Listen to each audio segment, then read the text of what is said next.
बोलो कि आप अपनी पूरी जिंदगी लगाओ ऐसी इन्वेंशन के लिए जो दुनिया को फायदा देगी, फिर जब उसको टेस्ट करो तो वो आपकी जान ले ले। कुछ ऐसा ही हुआ था इन इन्वेंटर्स के साथ। पहले नंबर पे है फ्रेंड्स रिचर्ड। ये एक टेलर थे और पैराशूट को लेकर बहुत ही फैसिनेट थे। इनका विजन था कि ये एविएशन की सेफ्टी को रेवोल्यूशनाइज करें और डिसाइड करते हैं कि ये एक ऐसा पैराशूट डिजाइन करेंगे जिसको बंदा आराम से पहन सके और उसकी मुसीबत में जान बच जाए। 1902 में कई सालों की मेहनत के बाद ये उस पैराशूट सूट के डिजाइन को अपने घर में ही तैयार कर लेते हैं। अब बारी आ जाती है उसको टेस्ट करने की। आईफिल टावर पेरिस के ऊपर इस पैराशूट सूट को टेस्ट करने के लिए अथॉरिटी से परमिशन लेते हैं। असल में तो ये परमिशन लेते हैं कि ये इस पैराशूट सूट को डमी से टेस्ट करेंगे, लेकिन जब फरवरी 1902 को ये आईफिल टावर के पास पहुंचते हैं तब ये अपनी असल बात बताते हैं कि ये तो खुद ही इस पैराशूट सूट को टेस्ट करेंगे अपने ऊपर। ये अपना पैराशूट सूट पहनते हैं और 187 फीट की हाइट पे आईफिल टावर के फर्स्ट प्लेटफॉर्म पर पहुंच जाते हैं। वहाँ पर जर्नलिस्ट, कैमरामैन खड़े होते हैं इस बोल्ड एक्सपेरिमेंट को देखने के लिए। फ्रेंड्स रिचर्ड किनारे पे खड़े होते हैं और अपना सूट सही करते हैं। ये एक लंबी सांस लेकर आईफिल टावर से जंप कर देते हैं। इनका पैराशूट डिप्लॉय नहीं होता और ये सीधा जमीन पर जाकर हिट करते हैं। फ्रेंड्स रिचर्ड की मौके पर जान चली जाती है और इनकी अपनी ही इन्वेंशन ने इनकी जान ले ली थी।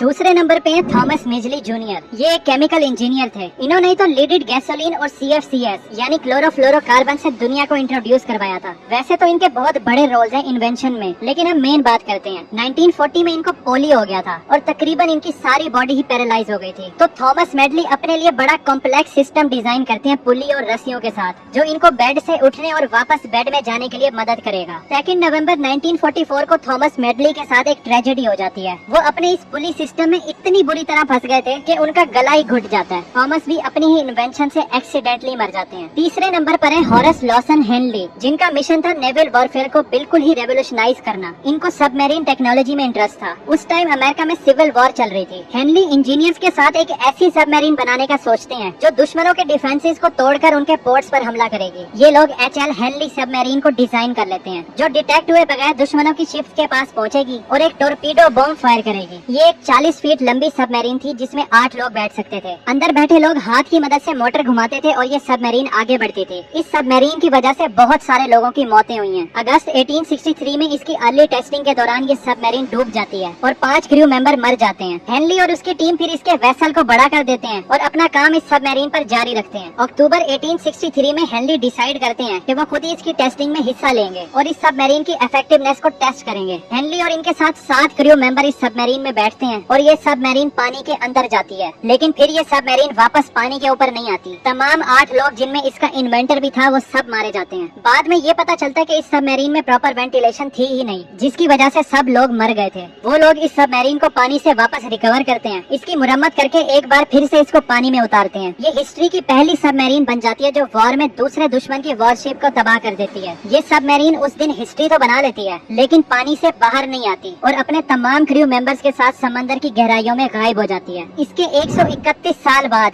1995 में ये सबमरीन समंदर की गहराइयों में मिल जाती है और इसके 136 साल बाद ईयर 2000 में इसको बाहर निकाल लिया जाता है। अब ये सबमरीन म्यूजियम में है। चौथे नंबर पे है ओरल वेलेसियो। ये रोमेनियन इंजीनियर, इन्वेंटर और एविएशन पायनियर थे, जिनको फ्लाइट्स और उड़ने का पैशन था। अपनी हायर एजुकेशन कंप्लीट करने के बाद ये रोमेनिया वापस आ जाते हैं और अपने फ्लाइट के पैशन पे काम करना शुरू कर देते हैं। 1909 में ये राइट ब्रदर्स की अचीवमेंट को देखकर बहुत ही ज्यादा इंस्पायर होते हैं कि उन्होंने दुनिया का पहला कंट्रोलेबल एयरक्राफ्ट बनाया। एरोल अपना खुद का ग्लाइडर बना लेते हैं और ये एक सक्सेस साबित होता है। इसके बाद इनको मोटिवेशन मिलती है और ये एक पावर्ड एयरक्राफ्ट बनाते हैं। 1910 में ये अपना पहला एयरक्राफ्ट बना लेते हैं। इसका नाम था ए वेलेसियो 1। ये एक मोनोप्लेन था जिसका बड़ा यूनिक डिजाइन था। इसमें 50 हॉर्स पावर का इंजन लगा हुआ था। इसको जून 1910 में टेस्ट किया जाता है और ये फ्लाइट भी एक सक्सेस साबित होती है। ए वेलेसियो 1 की सक्सेस के बाद ये इसके एडवांस वर्जन पे काम करना शुरू कर देते हैं, ए वेलेसियो 2। 1911 में ये एयरक्राफ्ट भी बनकर तैयार हो जाता है, जिसका मजीद पावरफुल इंजन था और बेहतर एरोडायनेमिक्स थे। ये प्लेन भी एक सक्सेस साबित होता है और फाइनली ये इसके भी एडवांस वर्जन पे काम करना शुरू कर देते हैं और ए वेलेसियो 3 को ये 1930 में बना लेते हैं, लेकिन इसकी टेस्टिंग करना भी बाकी थी।